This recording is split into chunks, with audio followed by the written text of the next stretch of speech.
Aslam and welcome in study corner NF. तो कैसे हैं आप सब? आई होप कि आप सब ठीक होंगे। तो आज के इस वीडियो में हम डिस्कस करने वाले हैं वर्ड्सवर्थ एंड कॉलरिज का एक joint work preface to lyrical ballad, जिसके अंदर आज हम डिस्कस करेंगे कि प्रीफेस टू लिरिकल बैलेड असल में है क्या, ये कब जो है पब्लिश किया गया, और इसके अलावा हम इसका पर्पस देखेंगे कि क्या पर्पस था आखिर इसके पीछे, प्रीफेस टू लिरिकल बैलेड लिखने के पीछे। तो अभी तक जिसने भी मेरा चैनल सब्सक्राइब नहीं किया तो प्लीज़ लाइक एंड सब्सक्राइब कीजिए, ताकि इस तरह की जो भी वीडियोज़ हैं वो आप तक पहुंच जाएं। तो आइए आज की वीडियो बगैर टाइम वेस्ट के हम स्टार्ट करते हैं। सबसे पहले हम आज की वीडियो में डिस्कस करेंगे प्रीफेस टू लिरिकल बैलेड है क्या। प्रीफेस टू लिरिकल बैलेड जो कि एक लैंडमार्क वर्क है रोमांटिक हिस्ट्री का, it is the capital document. ये एक कैपिटल डॉक्यूमेंट है जो कि फर्स्ट पब्लिश किया गया 1798 के अंदर। प्रीफेस टू लिरिकल बैलेड जो कि एक कैपिटल डॉक्यूमेंट है and a landmark work which was published in 1798।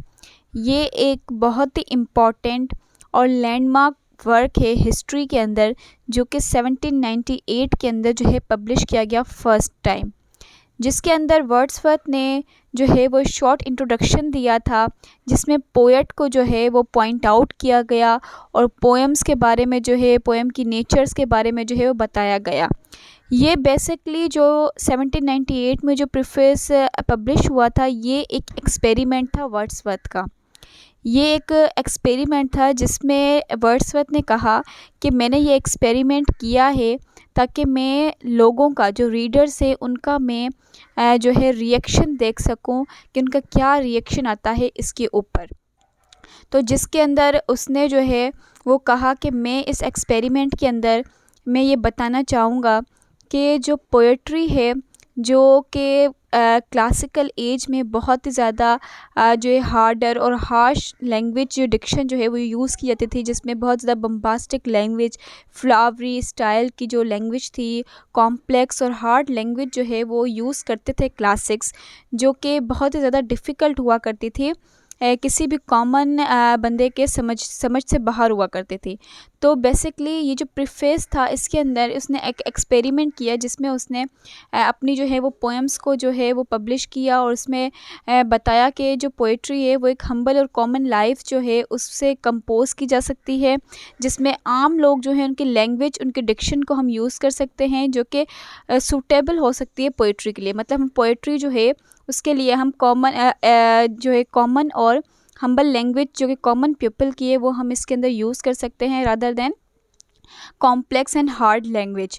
तो ये एक जस्ट एन एक्सपेरिमेंट था जो कि बहुत ही ज़्यादा सक्सेसफुल गया, इतना सक्सेसफुल कि वर्ड्सवर्थ ने खुद भी इसके ऊपर कोई जो है वो एक्सपेक्टेशन नहीं की थी, उससे ज़्यादा जो है ये जो प्रीफेस था वो बहुत ज़्यादा एक्सपेरिमेंट सक्सेसफुल गया।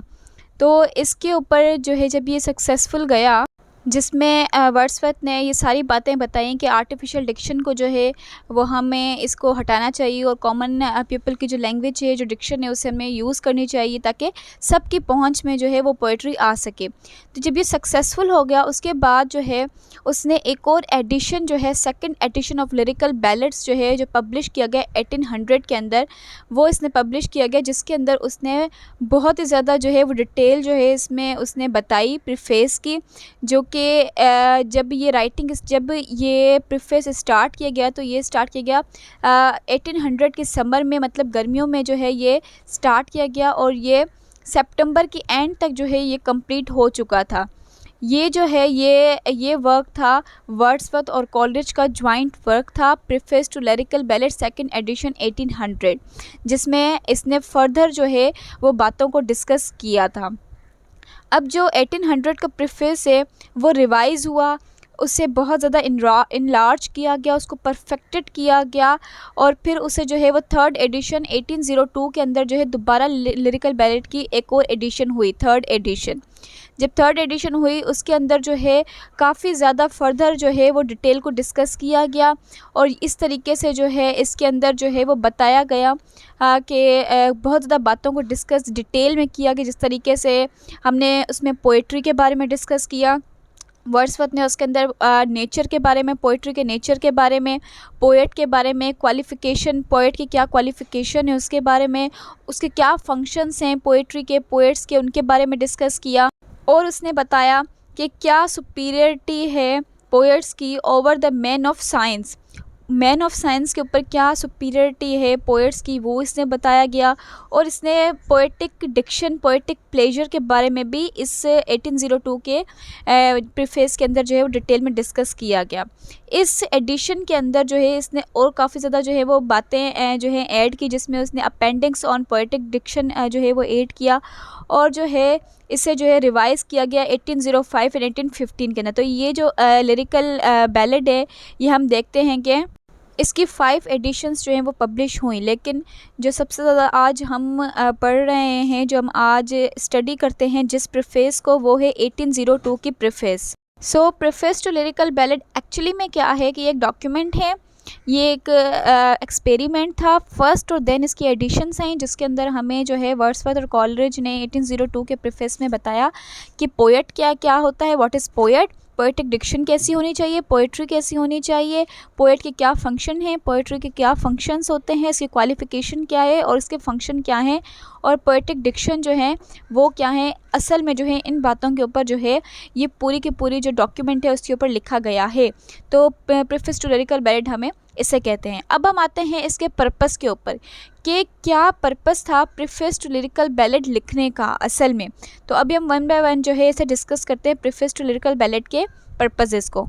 तो अभी हम प्रीफेस टू लिरिकल बैलेड के 4 इंपॉर्टेंट पर्पसेस को डिस्कस करेंगे वन बाय वन, जिसमें सबसे पहले है to articulate new poetic philosophy, to explain and define his poetry, to engage readers and shape their understanding, and to establish the role of poet। तो one by one अभी हम इसे detail में discuss करते हैं। सबसे पहले अब जो हम डिस्कस करें, to articulate a new poetic style या अ न्यू पोएटिक फिलॉसफी। अब इसकी आपको हेडिंग से पता चल रहा है, to articulate a new poetic style का मतलब है कि वर्ड्सवर्थ ने इसमें एक नया पोएटिक स्टाइल को, एक नई पोएटिक फ़िलॉसफी को जो है वो वाज़े किया है अपने इस प्रीफेस के अंदर। मतलब उसका जो पर्पस था, फर्स्ट पर्पस था कि वो अपने पोएटिक फ़िलॉसफी को एक नए अंदाज में जो है वो बताता है कि किस तरीके से पोएटिक स्टाइल या फिर पोएटिक फ़िलॉसफी, पोएट्री होनी चाहिए। तो अगर हम बात करें क्लासिकल पोएट्स को, जिस तरह के पोप है अलेक्जेंडर पोप, अगर हम किसी की भी जो है वो पोएट्री उठाकर देख लें तो उनकी जितनी भी पोएटिक स्टाइल है, उनका जितना भी पोएटिक जो है वो लैंग्वेज है, जितनी पोएटिक डिक्शन है, उनका आप देखेंगे कि सारे के सारे जो है वो हार्श लैंग्वेज से जो है वो बनी हुई है। मतलब वो एक स्ट्रिक्टली जो है वो मीटर का यूज़ करते थे, वो उसे जो है यूज़ कर जो है अपनी लैंग्वेज को बहुत ज़्यादा हार्ड बनाते थे, जो कि आम लोगों को समझ से जो है वो बहुत ज़्यादा बाहर होती थी। वो एक बम्बास्टिक लैंग्वेज फ्रेजेस जो हैं वो यूज़ करते थे, इसके साथ वो फ्लावरी स्टाइल यूज़ करते थे, जिससे उनकी राइटिंग जो है वो बहुत ज़्यादा जो है खूबसूरत हो जाती थी, लेकिन वो जो है बहुत ज़्यादा हार्ड और कॉम्प्लेक्स हो जाती थी, ताकि वो लोगों की समझ से बाहर हो जाती थी। तो वर्ड्सवर्थ जो था वो इसके बिल्कुल अपोजिट था। वर्ड्सवर्थ चाहता था कि लैंग्वेज जो पोइट्री की है, जो डिक्शन है, वो इस तरीके से उसका स्टाइल होना चाहिए ताकि वो आम लोगों की जो है वो समझ में भी आए। तो फाइनली वर्ड्सवर्थ ने जो है वो जो क्लासिकल नॉर्म्स हैं और क्लासिकल जितनी भी लैंग्वेज थी, जो डिक्शन था, उसे जो चीज़ें थी उसे जो है उसने रिजेक्ट किया और जो है उसने डिपार्चर किया उन चीज़ों से, और फिर उसने जो है अपनी न्यू पोएट्री की जो डेफिनेशन है उसे पब्लिश किया, जिसमें उसने बताया कि poetry is the spontaneous overflow of a powerful feeling. ये बहुत ही ज़्यादा जो है इम्पॉर्टेंट और फेमस जो है वो कोटेशन है अबाउट पोएट्री। इस poetry is the spontaneous overflow of a powerful feelings. इसका मतलब है कि जो पोएट्री होती है वो इंसान की जो फीलिंग्स होता है उसका ही जो है वो ओवरफ्लो होता है। मतलब जो इंसान सोचता है, जिसके ऊपर इंसान, जिसकी फीलिंग, अगर इंसान किसी चीज़ को देख के उसके बारे में फ़ील करता है तो उसके ऊपर ही जो है वो अपनी पोएट्री जो है वो अच्छे तरीके से लिख सकता है। यहाँ पे मैं एक चीज़ ऐड करूँगी कि वर्ड्सवर्थ ने हमें ये बताया कि अगर किसी ने एक अच्छी पोइट्री लिखनी है तो उसके लिए उसने एक जो है स्टेप्स बताए हैं कि अगर आप किसी चीज़ के बारे में कोई चीज़ फ़ील करते हैं, आपको कोई चीज़ अच्छी लगती है, तो आप सबसे पहले उसे लिखें ना, बल्कि आप उसके ऊपर जो है वो थिंकिंग करें, आप उसको सोचें, आप उसको डीपली जो है वो सोचें, और सोचने के बाद आप उसको खूबसूरत शक्ल देकर जो है आप उसे लिख सकते हैं। तो यहाँ पर इसने बताया है, और इसके बाद जो है उसने बताया कि he position it as an expression of raw material. उसने बताया कि ये एक्सप्रेशन ऑफ रॉ मटेरियल है rather than just an intellectual exercise. इसके अलावा जो है वर्ड्सवर्थ ने आर्ग्यू किया कि ये जो लैंग्वेज है पोइट्री की, जो कि पहले जो सोचा करते थे, जो पहले लैंग्वेज हुआ करती थी, क्लासिकल जो पोइट्री की लैंग्वेज हुआ करती थी, जो डिक्शन हुआ करती थी, कॉम्प्लेक्स और हार्ड, तो उसने कहा कि भाई जो पोइट्री की लैंग्वेज हो वो कॉमन पीपल की लैंग्वेज होनी चाहिए, मतलब आम लोगों की जो है वो लैंग्वेज होनी चाहिए। और इसके साथ साथ जो है इसने जो है एक और बात पर फोकस किया है, वो है कि हमने पोइट्री के अंदर जो है हमें कॉमन और एवरीडे सिचुएशन और इवेंट्स को जो है वो डालना चाहिए। मतलब हमारी पोइट्री के अंदर एक तो कॉमन लैंग्वेज होनी चाहिए लोगों की, जो कि यूनिवर्सल होती है, और इसके साथ साथ जो है हमारा जो एवरीडे इवेंट्स है, जो हमारे हर रोज़ के काम है, इवेंट्स हैं, सिचुएशंस हैं, उन्हें भी हमें पोइट्री में जो है वो लाना चाहिए। मतलब कि वर्ड्सवर्थ को ये लगता था कि पोइट्री जो है, जो पोइट्री की लैंग्वेज है वो यूनिवर्सल होनी चाहिए। मतलब अगर वो कॉमन पीपल की लैंग्वेज होगी तो वो इट मस्ट बी यूनिवर्सल, और अगर यूनिवर्सल है तो उसका मतलब है कि वो बहुत ही ज़्यादा जो है खूबसूरत लैंग्वेज है, और हर लोगों के, हर इंसान की जो है वो पहुंच में आ सकेगी, और हर इंसान उसे जो है वो इजीली जो है वो समझ सकता है। तो इस तरीके से उसने कहा कि हमें जो है वो पोइट्री को जो है कॉमन लैंग्वेज में लाना चाहिए, और उसके अंदर एवरीडे सिचुएशन और इवेंट्स को भी लाना चाहिए। तो ये थी इसकी जो है कुछ एलिमेंट्स जिनके ऊपर जो है उसने वर्ड्सवर्थ ने जो है वो फोकस किया था। और इसके साथ साथ इसका फोकस करने का ये एम था, ये मकसद था इनका, कि यूनिवर्सल ह्यूमन एक्सपीरियंस जो है उनको हाईलाइट किया जाए, और इमोशनल रिचनेस जो है उसे भी हाईलाइट किया जाए, जो कि ये दोनों चीज़ें जो हैं वो जो है above the surface of our everyday life हैं। तो ये बात जो है इस पॉइंट पे जो है उसने, इस नुक्ते पर जो है वर्ड्सवर्थ ने ये चीज़ हमें समझाने की कोशिश की है प्रीफेस टू लिरिकल बैलेड में। और सबसे पहला जो इसका पर्पज़ है प्रीफेस टू लिरिकल बैलेड लिखने का, वो यही है कि जो पोइट्री है वो आम लोगों की पहुंच में आनी चाहिए, और उसमें कॉमन लैंग्वेज और जो है एवरीडे सिचुएशन और इवेंट्स को भी लाना चाहिए। तो सेकंड जो हम बात करेंगे वो है to explain and define his poetry.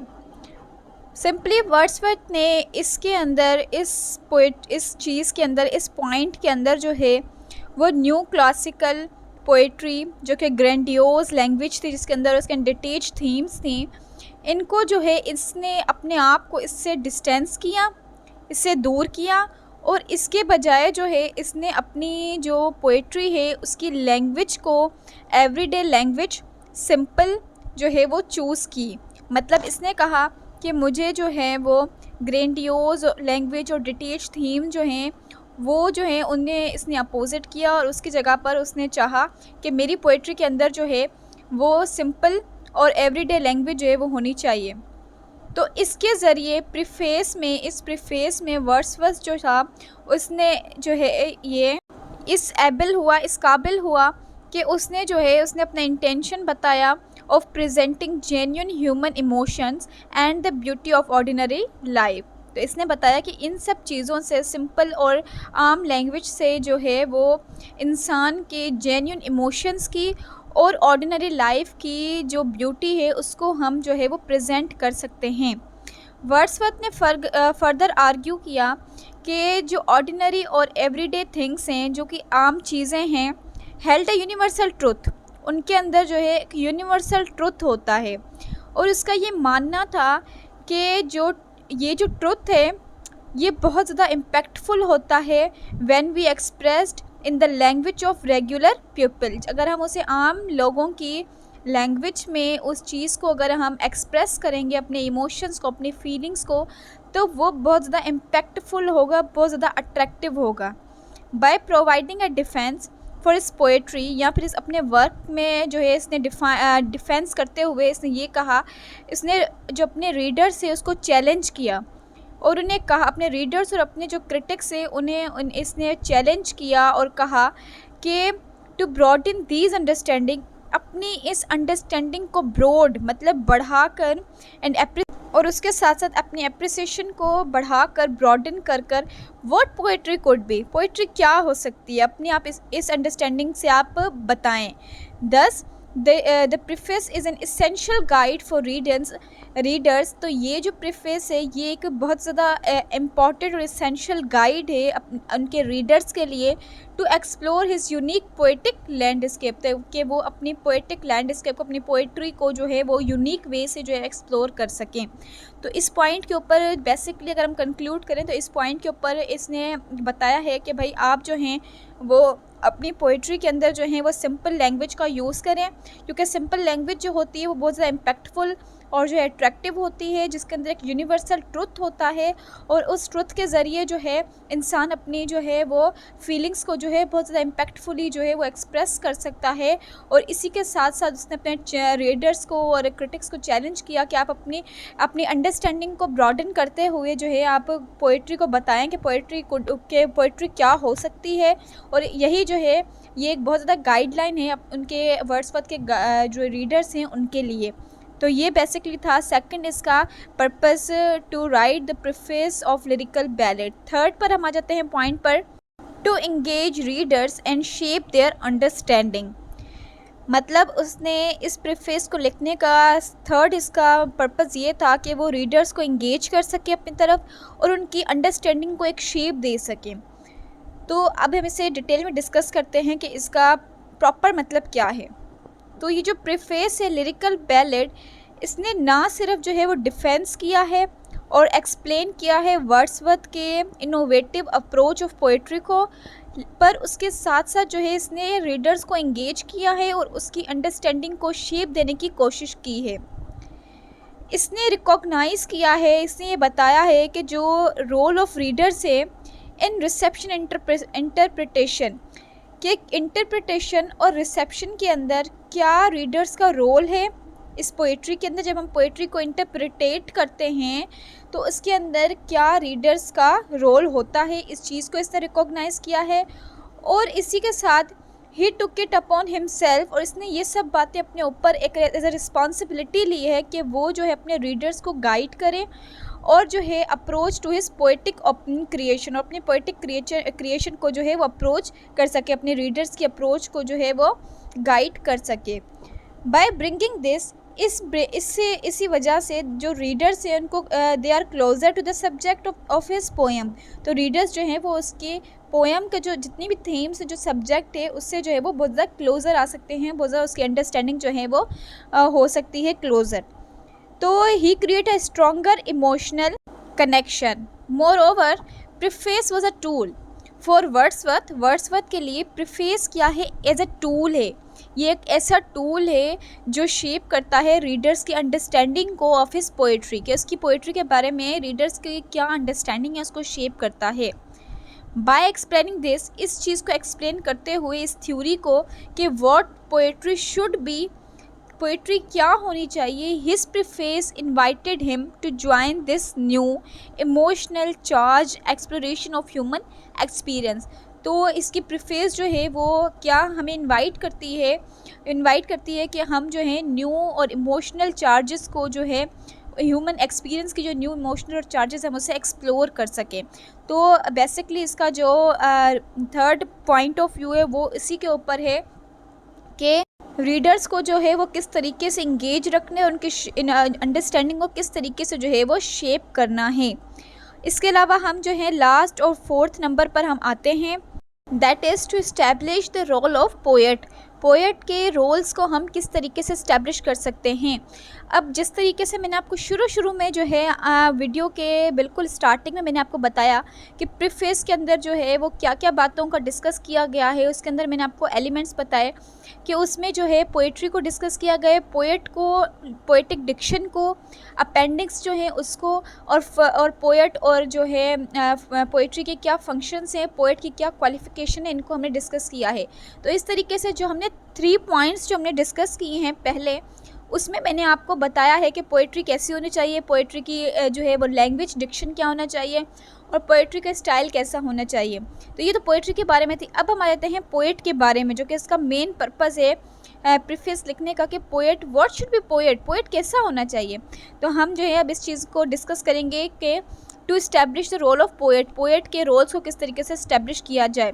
तो बेसिकली जो प्रीफेस है, प्रीफेस टू लिरिकल बैलेड, ये क्रिटिकली रीडिफाइन करती है। मतलब इसने पहले भी डिफ़ाइन कर चुकी है, लेकिन ये जो पोएट के जो रोल्स हैं उसको दोबारा से रीडिफाइन किया। यहाँ पे आपने वर्ड देखना है कि डिफ़ाइन नहीं, बल्कि इसने रीडिफाइन किया है पोएट के रोल्स को। जिस तरीके से अकॉर्डिंग टू वर्ड्सवर्थ के अकॉर्डिंग जो पोएट है, जो एक पोएट होना चाहिए, that must be not just a manufacturer of beautiful phrases and rhythmic lines, वो ना सिर्फ जो है ब्यूटीफुल फ्रेजेस का मैन्युफैक्चर होना चाहिए और ना ही रिदमिक लाइंस का, बट अ सीयर। सीयर का मतलब होता है कि एक अथॉरिटेटिव पर्सन ऐसा हो जो कि फ्यूचर को डिवाइन करे, मतलब जो कि जिसकी इतनी अंडरस्टैंडिंग होनी चाहिए कि वो हर चीज़ों को जो है डीपली जो है उसको इंटरप्रिटेट कर सके। तो इसके अलावा वर्ड्सवर्थ का ये मानना था कि poet could perform there emotion into art. जो पोएट है वो जो है अपना जो भी इमोशंस हैं वो उसे ट्रांसफॉर्म कर सकता है इनटू आर्ट। अपनी हर इमोशन को वो एज अ आर्ट के अंदर जो है वो अपने उसको ट्रांसफॉर्म कर सकता है। More over the poet is a teacher, poet जो एक टीचर है।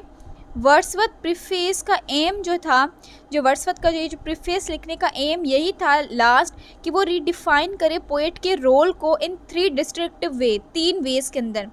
वो 3 वेज ये है कि first he wanted to elevate poet from mere artisans to visionaries.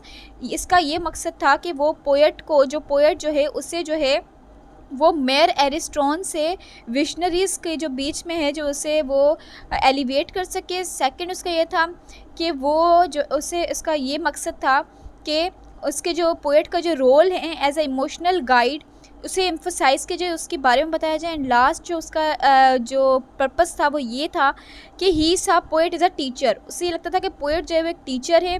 And highlight poetry immense sort and cultural emotion, और इसने जो है अपनी पोइट्री को as a social and cultural emotions के अंदर जो है बताया गया। तो बेसिकली जो उसकी 4th पॉइंट थी, जो के पर्पस था प्रीफेस को पब्लिश करने का, वो यही था कि पोएट के जो रोल्स हैं उसको बताया जा सके। और अगर हम इसे कंक्लूड करें तो मैं सिंपल वर्ड्स में ये बताऊंगी, आपको समझाने की कोशिश करूँगी कि जो ये पर्पस था इसकी प्रीफेस लिखने का, वो पहला तो ये था कि एक्सप्लेन कर सके एम एंड ऑब्जेक्ट्स, क्या एम और क्या ऑब्जेक्ट्स हैं he had before him while composing. इसकी कंपोज करने से पहले क्या जो थे, इसके क्या एम थे, ऑब्जेक्ट्स थे, उसको ये बता सके। Secondly to emphasise the novel feature of his poem, ये अपनी नॉवल फीचर ऑफ पोएम को इसने एम्फोसाइज़ किया। Features that differentiate them from contemporary poetry, जो इसकी कंटेम्प्रेरी पोएट्री थी, मतलब क्लासिकल पोएट्री से अपनी पोएट्री को किस तरीके से इसने डिफरेंशिएट किया। और थर्ड इसका जो मकसद था वो ये था two point out the true nature and function of poetry, poetry का क्या ट्रू फंक्शन था, उसका क्या नेचर है, उसको जो है इसने डिस्कस किया है।